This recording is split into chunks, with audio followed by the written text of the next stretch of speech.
História da Redenção, capítulo 28. O julgamento de Jesus. Os anjos, ao deixarem o céu, com tristeza depuseram suas brilhantes coroas. Não podiam usá-las enquanto seu comandante estivesse sofrendo, e devesse usar uma coroa de espinhos. Satanás e seus anjos estavam na sala do julgamento, empenhados na obra de destruir os sentimentos e simpatia humanos. A própria atmosfera estava carregada e poluída por sua influência. Os principais dos sacerdotes e anciãos eram inspirados por eles para insultarem e maltratarem a Jesus de uma maneira dificílima para a natureza humana resistir. Satanás esperava que tal zombaria e violência provocassem alguma queixa ou murmuração do Filho de Deus, ou que ele manifestasse seu poder divino, libertando-se do poder da multidão, vindo deste modo a fracassar o plano da salvação. Negação de Pedro. Pedro acompanhou o Senhor depois de sua traição. Estava ansioso para ver o que seria de Jesus. Mas quando foi acusado de ser um de seus discípulos, o temor pela sua própria segurança levou-o a declarar que não conhecia o homem. Os discípulos eram notados pela pureza de sua linguagem, e Pedro, para convencer seus acusadores de que ele não era um dos discípulos de Cristo, negou a acusação pela terceira vez com maldição e juramento. Jesus, que estava a alguma distância de Pedro, volveu para ele um olhar cheio de tristeza e reprovação. Então o discípulo se lembrou das palavras que Jesus lhe falara no cenáculo e também de sua asseveração cheia de zelo: ainda que venhas a ser um tropeço para todos, nunca o serás para mim. Ele tinha negado o seu Senhor, mesmo com maldição e juramento. Mas aquele olhar de Jesus como que dissolveu o coração de Pedro e o salvou.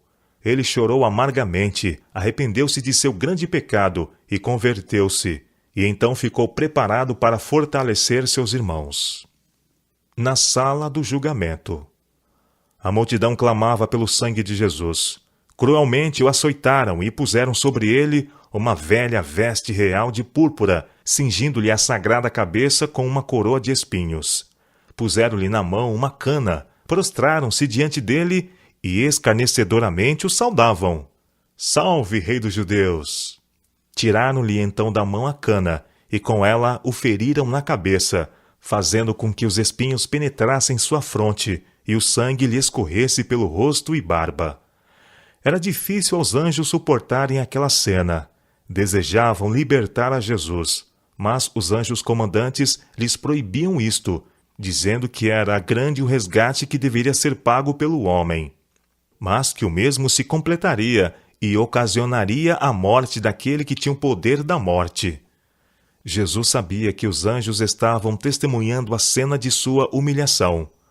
O mais fraco dentre os anjos poderia fazer com que aquela multidão escarnecedora caísse impotente e poderia livrar a Jesus. Ele sabia que se desejasse isto de seu Pai, os anjos instantaneamente o livrariam. Era, porém, necessário que ele sofresse a violência dos homens ímpios, a fim de levar a efeito o plano da salvação. Jesus permaneceu manso e humilde perante a multidão enfurecida, quando lhe davam os mais vis maus tratos. Cuspiam-lhe no rosto esse do qual um dia desejarão esconder-se, e que dará luz à cidade de Deus, e resplandecerá mais do que o sol. Cristo não lançou contra os que o ofendiam um olhar iroso. Cobriram-lhe a cabeça com uma roupa velha, vendando-lhe os olhos, e então o feriram no rosto e exclamavam: "Profetiza-nos, quem é o que te bateu?" Houve comoção entre os anjos. Eles o teriam livrado instantaneamente, mas seus anjos comandantes os contiveram. Alguns dos discípulos se atreveram a entrar onde Jesus se achava e testemunhar o seu julgamento. Esperavam que ele manifestasse seu poder divino, que se livrasse das mãos dos inimigos e os punisse pela crueldade com ele. Suas esperanças vinham e desapareciam ao transpirarem as diferentes cenas. Algumas vezes duvidavam e temiam que houvessem sido enganados, mas a voz que ouviram no Monte da Transfiguração e a glória que ali contemplaram fortaleceram-lhes a fé quanto a ser ele o Filho de Deus. Recordaram-se das cenas que tinham testemunhado, dos milagres que tinham visto Jesus realizar ao curar os doentes, abrir os olhos aos cegos, desobstruir os ouvidos surdos, repreender e expelir os demônios e resistir à vida aos mortos, e mesmo acalmar os ventos e o mar. Não podiam crer que ele morreria. Esperavam que ainda se levantasse com poder e com sua voz soberana dispersasse aquela multidão sedenta de sangue, como fizera quando entrara no templo e expulsara os que estavam a fazer da casa de Deus lugar de mercadorias, e quando fugiram de diante dele como se fossem perseguidos por um grupo de soldados armados. Os discípulos esperavam que Jesus manifestasse seu poder e convencesse todos de que ele era o rei de Israel. A confissão de Judas. Judas ficou cheio de amargurado remorso e vergonha pelo seu traiçoeiro ato de entregar a Jesus. E quando testemunhou os maus tratos que o Salvador suportava, ficou vencido. Havia amado a Jesus, mas amara mais o dinheiro. Não pensara que Jesus tolerasse o ser preso pela turba que ele guiara. Esperara que ele operasse um milagre e deles se libertasse. Mas quando viu a multidão enfurecida na audiência, sedenta de sangue, sentiu profundamente a sua falta. E enquanto muitos estavam veementemente a acusar Jesus, Judas precipitou-se através da multidão, confessando que tinha pecado, traindo sangue inocente. Ofereceu aos sacerdotes o dinheiro que lhe haviam pago e rogou-lhes que livrassem a Jesus, declarando que ele era inteiramente inocente. Por pouco de tempo, o vexame e a confissão conservaram os sacerdotes em silêncio. Não desejavam que o povo soubessem haverem eles assalariado um dos professos seguidores de Jesus para traí-lo e lhe o entregar. Desejavam ocultar o terem eles acossado a Jesus como a um ladrão e o haverem preso secretamente. Mas a confissão de Judas e sua aparência decomposta, criminosa, desmascararam os sacerdotes perante a multidão, mostrando que foi o ódio que os fizera prender a Jesus.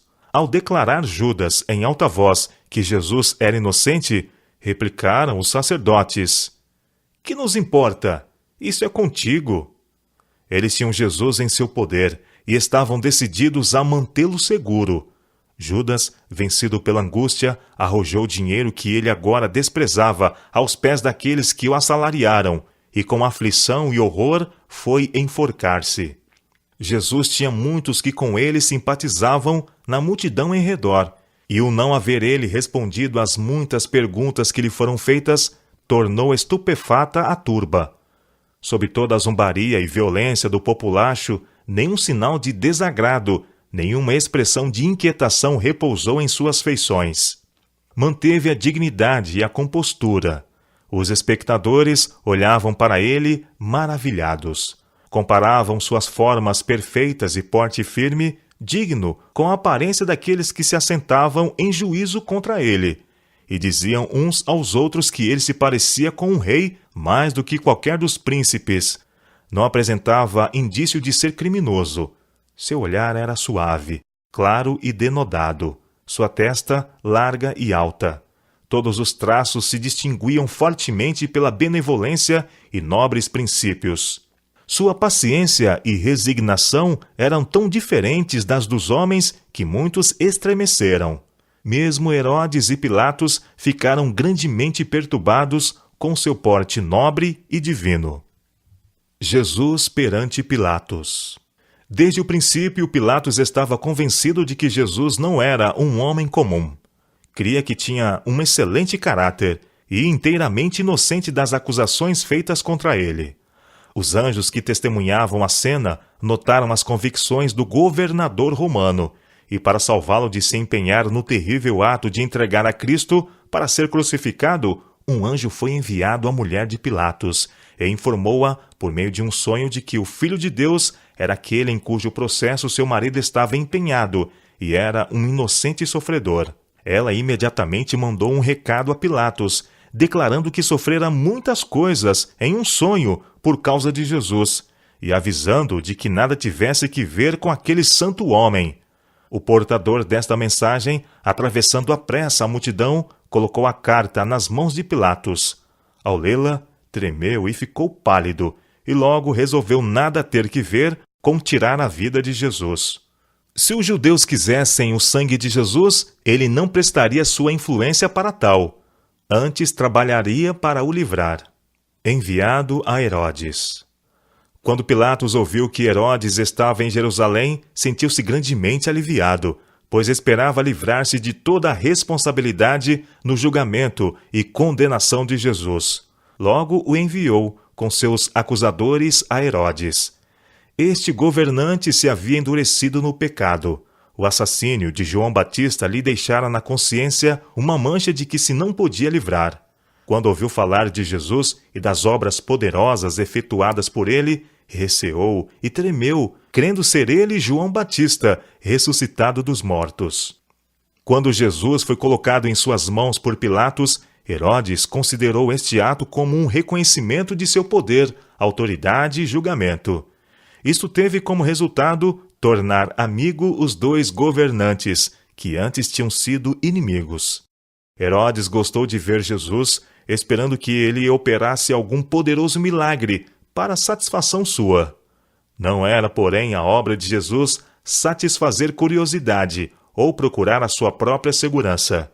Seu poder divino, miraculoso, deveria exercer-se para a salvação de outrem, mas não em seu próprio favor. Jesus nada respondeu às muitas perguntas a ele feitas por Herodes. Tampouco replicou a seus inimigos que o estavam a acusar veementemente. Herodes se encolerizou porque Jesus não pareceu temer seu poder, e com seus homens de guerra escarneceu, zombou do Filho de Deus e o maltratou. Contudo, ficou cheio de admiração ante o aspecto nobre, divinal de Jesus, quando ignominiosamente desacatado, e temendo condená-lo, o enviou de novo a Pilatos.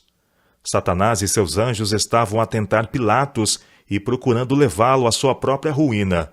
Sugeriram-lhe que, se ele não tomasse parte na condenação de Jesus, outros o fariam.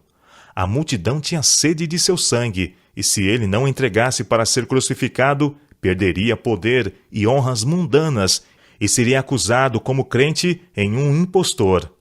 Pelo medo de perder seu poder e autoridade, Pilatos consentiu na morte de Jesus, e ainda que pusesse o sangue de Jesus sobre os seus acusadores, e a multidão o recebesse clamando: "Caia sobre nós o seu sangue e sobre nossos filhos!" Pilatos, todavia, não ficou inocente. Foi culpado do sangue de Cristo. Pelo seu próprio interesse egoístico, seu amor às honras dos grandes homens da terra, entregou para ser morto um homem inocente. Se Pilatos houvesse seguido suas próprias convicções, nada teria tido que ver com a condenação de Jesus. O aspecto e palavra de Jesus durante seu julgamento produziram profunda impressão no espírito de muitos que estiveram presentes naquela ocasião. O resultado da influência assim exercida apareceu depois de sua ressurreição.